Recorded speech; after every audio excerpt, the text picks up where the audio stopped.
অস্ট্রেলিয়ার বিপক্ষে সিরিজের দ্বিতীয় টেস্টে বাংলাদেশ দল মাত্র ৬৪ রানে অল আউট হওয়ার পর সামাজিক যোগাযোগ মাধ্যমে ক্ষোভ উগরে দিচ্ছেন ক্রিকেট সমর্থকরা। আর এই ব্যাটিং ধসের পেছনে গ্যালারিতে উপস্থিত থাকা দেশের জনপ্রিয় সুপার ফ্যান টাইগার শোয়েবকে কুফা বা অপয়া হিসেবে দায়ী করছেন সমর্থকদের একাংশ।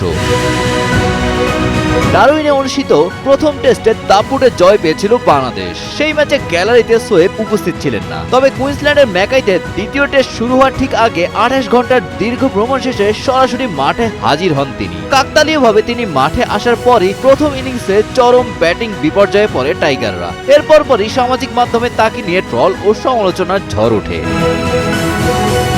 সমর্থকদের এমন কুফা মন্তব্যে তীব্র ক্ষোভ ও দুঃখ প্রকাশ করেছিলেন টাইগার শোয়েব। ম্যাচ শুরুর আগে তিনি জানান, না ঘুমিয়ে কেবল দেশের টানে এত দূর ছুটে আসার পুরস্কার হিসেবে এই অপমানজনক মন্তব্য তার প্রাপ্য ছিল না।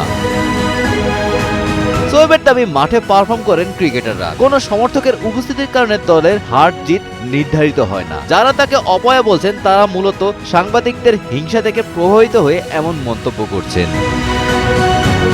ম্যাকাই টেস্টের ফলাফল যাই হোক না কেন, সমালোচনায় দমে না গিয়ে ব্রিসবেনও দেশের পতাকা হাতে দলের জন্য গলা ফাটানোর ঘোষণা দিয়েছেন এই সুপার ফ্যান। ক্রিকেট প্রেমীদের বড় একটি অংশ অবশ্য একে স্রেফ কুসংস্কার আখ্যা দিয়ে শোয়েবের দীর্ঘদিনের নিঃস্বার্থ ভালোবাসার প্রতি সমর্থন জানিয়েছেন। Golam Rabbani, Times today.